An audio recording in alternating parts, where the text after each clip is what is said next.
Good evening. I'm pretty excited to be here tonight. I actually didn't end up starting a Waldorf school in the Dominican Republic, but I'm digging in the dirt now, as Julio was talking about the dirt, and having a great conversation with Al and Kim Peterson about the dirt. So I pretty much love the dirt now, and I'm going to tell you how I got to that point. When Mary invited me to speak here tonight, I was honored and excited. Because I thought of it as an opportunity to speak in front of a group of people that have had a pretty profound and big impact on my life. Many of you have probably not seen me for a while. You've heard through my family what I've been up to, maybe. So basically what I want to do is recap my life and tell you a little bit about what I've been up to and how all of you have played a part in that, and this school and this community. Because I think that's the best way I can express my appreciation and my support for this wonderful place.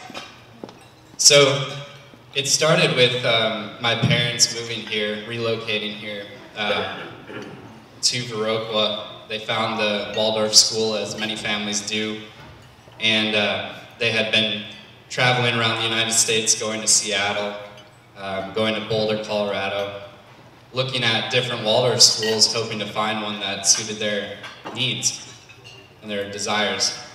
So when they found Viroqua, it kind of fit a lot of the bill. My mom's family is from Dodgeville, so I've been with my grandparents for the past couple of days. And so it was great. They had the proximity to family. They had a Waldorf school. They had a unique community, one that showed progression and opportunity, and that really excited them to be here. So they set up shop. They bought a storefront in downtown, started something called Works in Progress, did a lot of fun things, started the Common Ground Cafe, took over the bookstore until recently. So I come from a long line of entrepreneurs, so that kind of just comes natural to me. But so after this wonderful experience of being able to grow up here in Viroqua, around my sophomore year of high school, I moved to Texas, where I started to pursue a career in tennis at an international tennis academy. So I started playing tennis, and that had become my focus, my sole endeavor as an individual at that time in my life. And my mom, being the voracious reader she is, and the owner of the bookstore, was constantly feeding me literature and putting things in my lap. And she put this book in my hands called 3 Cups of Tea, and I'm sure many of you are familiar with the story, and that's what's important about it. But at that time, I was playing tennis, and I had come off of what I had felt was one of the most significant losses of my junior tennis career. Tears, hot, salty tears, were just rolling down my face as we drove home the 2 hours from this incredibly hot and desolate place in Texas that I don't ever understand why people live in those places. But on that drive home, you know, at that point in my life, everything was very focused and singular. And in my lap was 3 cups of tea. And 3 cups of tea sat there probably as a distraction from that loss, in a sense. But when I think back on it, it was sort of a turning point in my life. Because I looked at it, and I thought about the story, and I was like, oh my gosh, my life could be about so much more than just the game of tennis. And I won't stand up here and try to tell you that I don't love the game of tennis, because I absolutely do, and I play it every day. But what I do stand here to tell you is that I realized that as an individual, I had the opportunity to contribute to the world in a bigger and more impactful way. So that was really the beginning of my questioning of a lot of the things that I think we question probably throughout our whole entire lives, of what does it mean to live? How do we derive meaning from our experiences? And over the course of that quest, I came to Mary Christensen out of recommendation from my parents. And I was wondering, one of the biggest questions in my mind was, how does a community develop in a sustainable way? And I think I come from a pretty darn good example.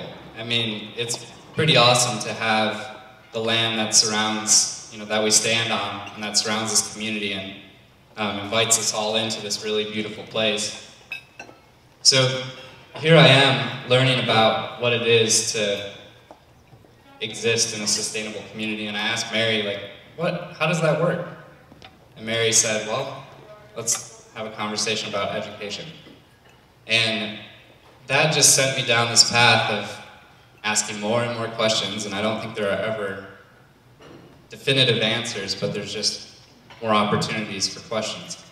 And that eventually led to agriculture, which is really not off the beaten path for me. If you look at the back of your flyers here, your whatever you want to call it, your program, you'll see that I studied interior design, and I was at the Savannah College of Art and Design in Atlanta. And there I was studying how to think about problem solving, how to think about problems in a creative way and take a different approach.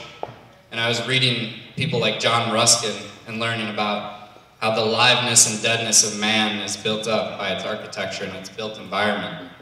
So I was starting to blend these things of agriculture and art and architecture into my own self-identity and what I wanted to do as a human being. And that was pretty incredible to start growing through that. And at that point, I had looked at where I started, which was kindergarten here at Pleasant Ridge, and I went until 3rd grade. And then I looked at the latter half of my life where I'm now, or of this part of my life, in college at an art school. And I had never felt more at home. I was like, wow, this makes a lot of sense. So my mom's family, like I mentioned, is from Dodgeville, a bunch of dairy farmers. My grandfather was a dairy farmer. My mom grew up on a dairy farm. My aunts and uncles are dairy farmers.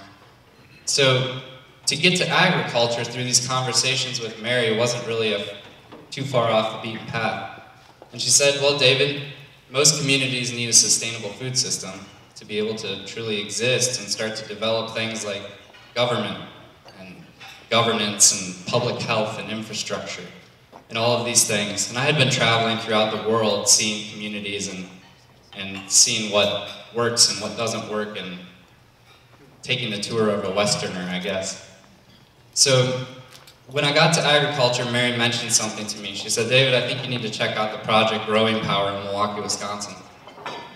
And I think some of you are probably familiar with Growing Power. But I was in Atlanta at the time going to school. I was a sophomore. And I flew up there and spent a weekend learning about what Growing Power does. So if you can visualize agriculture in the surrounding area, we think of large acreage. Well, Growing Power exists on 3 acres, and that developed into many other plots around the city. So it's a new way of looking at how we can supply our dense populations with good food, and how that, and a respect and care for how that food is grown. So Growing Power was incredibly inspirational to me. It was an opportunity that I was like, all right, this starts to make sense. Like, we have to have this to exist and to be happy and functioning people. So that set me on the path. I was working on a farm in Atlanta at the time, so it really just solidified things in my mind and my questioning of how we can actually function as a community and as a society. So from that, Growing Power had the opportunity to, they offer a workshop, 6-month-long workshop, commercial urban agricultural training. So while going into design school, which I know there are probably a couple people in the room that understand it, and Guthrie is one of them, you're in your studio classes for 5.5 hours, and the type of projects that you're doing are incredibly focused, and detail is so important. So I would finish my projects, or as much of them as I could do, and I'd take off on a Thursday and I'd fly to Milwaukee. I'd spend all weekend at Growing Power, studying everything they do, and do my homework in between class, and then fly back to Atlanta, go through another couple weeks, and then fly back to Milwaukee. And that was my life, and at the time I was still playing competitive tennis. So I was on the court 3.5 hours a day. So it was a lot, but it was probably one of the most meaningful things that I've ever done, and I had put my life savings into that course. It was a couple $1,000s, and I said, all right, this is something I need to do. So I dumped it all into there, and Will Allen, who's a close friend of mine at this point, said to me, David, the most important thing we can possibly focus on is how to grow soil. And from that point forward, I've been growing soil. And it's something that I can stand here and tell you just puts a smile on my face. There's nothing I love more than soil. And Will said, you know, before you can even think about being a good farmer, you have to learn how to grow the soil. So I spent as much time following Will around, and that's a big shadow to follow. So I learned as much as I could and took all the lessons from Growing Power and developed a business plan for a service that could exist in Atlanta that would capture all of the city's, well, not all of it, but a big portion of it, raw food waste and turn that into compost. And there were other models that existed. There was a fellow in my cohort that I had looked to as an example of how to do this. The missing piece, though, was how do we connect this waste to our farms? You know, we have all of this food that we're consuming, and we waste about $4 to $8 billion in food waste a year in our country. And it's scary, it's sad. And I looked at that and I said, well, all the nutrient value that exists in that food waste, especially our vegetable waste where the nitrogen is, just was opportunity abound to me. So as I was working on this farm, I realized, you know, farmers don't necessarily have the time in the city to be aggregating all this raw food waste, to get all these ingredients, to pick up the sawdust, to pick up the brewer's mash. That's a lot of work. So we developed this business model where we go around Atlanta and we pick up food waste from residents and commercial establishments like hotels and grocery stores and co-ops and all the like. We take that material to the farms that we partner with, which was the missing piece that I saw in the food waste world. And we bring that material to those farms where we turn it into compost. And over the course of those 4 months, around the 4th month, we dig a trench and we inoculate that trench with 500,000 red wiggler worms. And they go through the pile at that point, and a month later we have the richest dirt you could hold. And then we give that dirt back to our residential customers, and we donate it, and we give it to the farms in the percentage of 50% of what we've created at every farm. So in 3 years, we've diverted over 400,000 pounds of food waste material from the landfills in Atlanta. And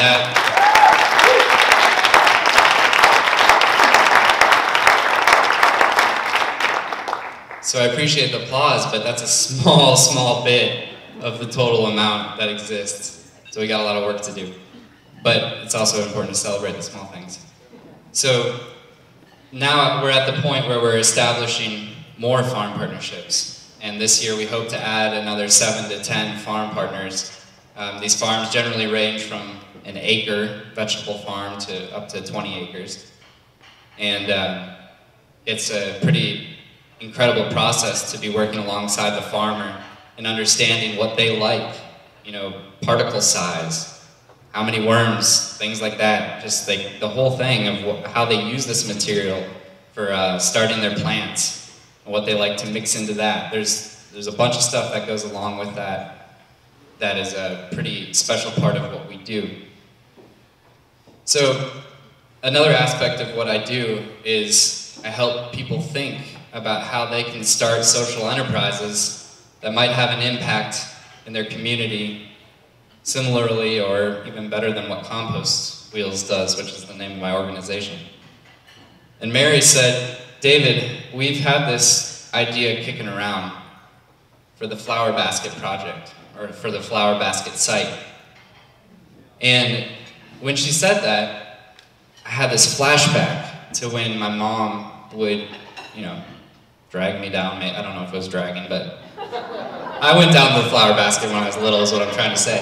And we would walk through the greenhouses, and I just remember that sensation of it being really cold outside, but so warm and beautiful on the inside.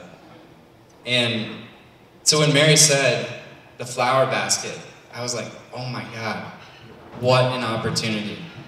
Because I had been at Growing Power with several folks in my cohort that were thinking about starting these types of farms on small plots and growing indoors and growing year-round, which is so valuable and important in the climate that we have here. And infrastructure is the biggest prohibitive factor in starting a project like that. You can spend hundreds of thousands of dollars just to get the infrastructure that exists at the flower basket. And having the opportunity to meet Al and Kim tonight is pretty special, because what they've created, the hard work over the years that they've owned the flower basket, is emblematic of how to build a foundation that you can then hopefully pass on to the next thinkers and community members that will take that and do something wonderful with it. So, a lot of you are familiar faces to me and have known me since I was a little kid. And I'm so happy to be up here to tell you what I've been up to, but to also tell you that there's a wonderful opportunity sitting on our plate that I am incredibly grateful to be a part of in any capacity. And I just want to be here to thank you. And I really appreciate all of you and this opportunity. Thanks so much.